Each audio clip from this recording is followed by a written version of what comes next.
agar tidak kena ISK ataupun infeksi saluran kencing. Jadi penting menjaga kebersihan.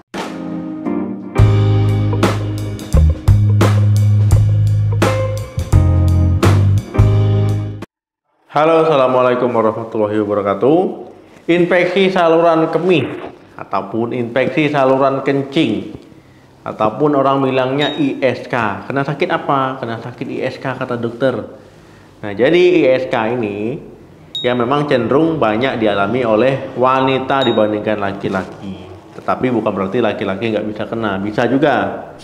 Nah, ISK ini ya terjadi karena memang adanya bakteri yaitu masuk ke dalam saluran kencing kemudian menginfeksi. Nah, kenapa kok perempuan itu paling sering ya? Karena memang saluran kencingnya lebih pendek dibandingkan dengan laki-laki ya. Ini karena dari anatominya. Saya akan bahas penyebab infeksi saluran kencing.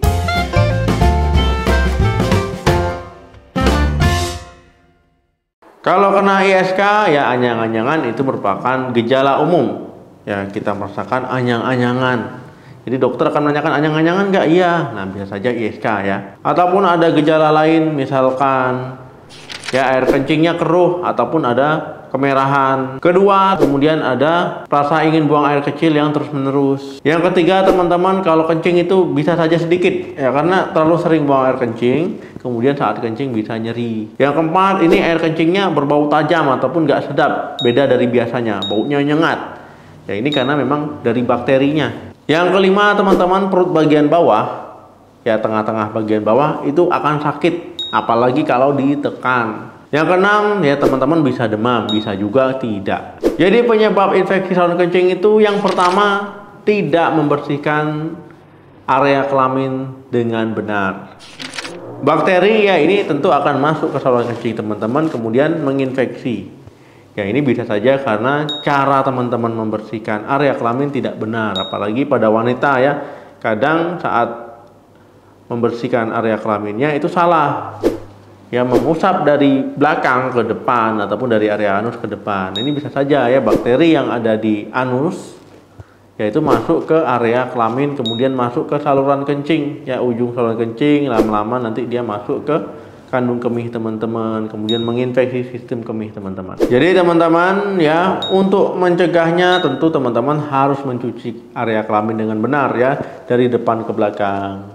Ya, kemudian untuk laki-laki juga ya, jangan habis kencing sudah ya, usahakan bersihkan ya agar tidak kena ISK ataupun infeksi saluran kencing. Jadi penting menjaga kebersihan. Kedua, tidak buang air kecil setelah berhubungan seksual. Memang biasanya kalau habis berhubungan seksual kan capek, ngantuk ya, langsung tidur. Nah, ini nggak boleh. Ya, biasakan baik laki-laki maupun perempuan saat habis berhubungan seksual ya kencing dulu. Setelah kencing ya cuci dulu ya area kelaminnya. Nah, kalau seandainya tidak dicuci saat berhubungan seksual kan penetrasi penis ya. Nah, ini bisa saja nanti bakterinya masuk ke saluran kencing. Ya, kemudian nanti kalau tidak langsung kencing, kalau kita kencing kan nanti dia bantu mengeluarkan bakteri. Ya, dibuang keluar ya. Kalau nggak kencing, nanti dia berkembang biak sana. Apalagi teman-teman pagi-pagi baru kencing misalkan habis tidur ya. Nah, ini beresiko kena ISK. 3, kurang minum air. Kalau teman-teman kurang minum air, ya tentu nanti nggak kencing-kencing ataupun kencingnya jarang.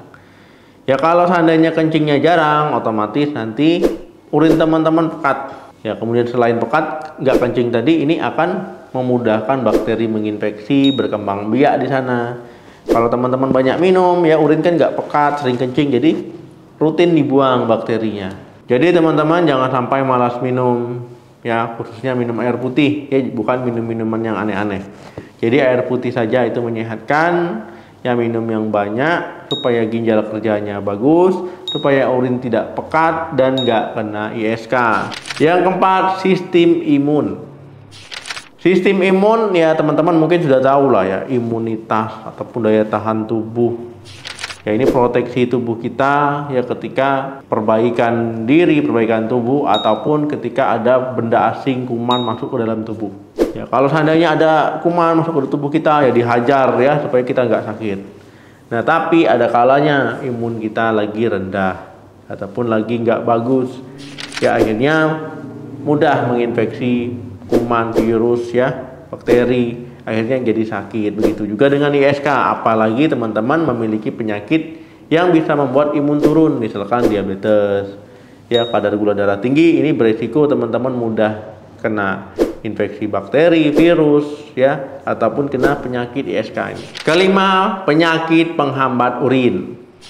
Penyakit penghambat urin, ya, misalkan ada batu saluran kencing, ya, baik di ginjal misalkan, ataupun misalkan pada laki-laki, ya, ada namanya penyakit BPH, ya, ataupun orang bilangnya pembesaran prostat. Prostatnya jadi bengkak, ya, kencing akhirnya susah, mau ngeden dulu baru keluar pun nggak nembak kuat, ya, seperti selang air yang loyo, ya, keluarnya sedikit. Nah, ini bisa meningkatkan resiko, ya, kena ISK ataupun infeksi kencing. Intinya kalau teman-teman kencingnya nggak lancar, air kencing bisa menumpuk, memudahkan bakteri untuk berkembang biak dan menginfeksi. Keenam, tidak mengganti pakaian dalam.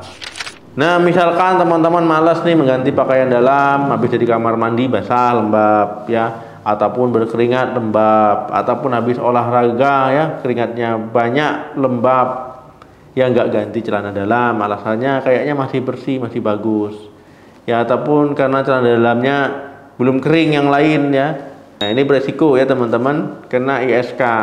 Ya, jadi bukan berarti ISK itu, ya, karena faktor-faktor sebelumnya saja.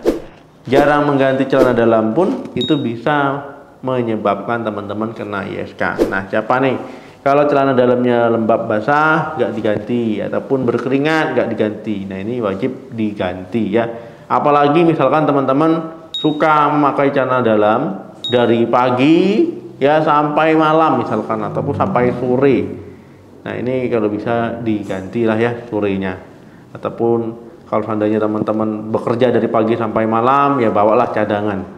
Jangan sampai itu terus yang dipakai. Nah, teman-teman, ya, itu tadi penyebab kenapa bisa kena penyakit infeksi saluran kencing, saluran kemih, ataupun ISK. Terima kasih yang sudah menonton video sampai habis. Jangan lupa like, share, dan komen. Sampai ketemu lagi di video saya selanjutnya. Salam sehat, sampai jumpa.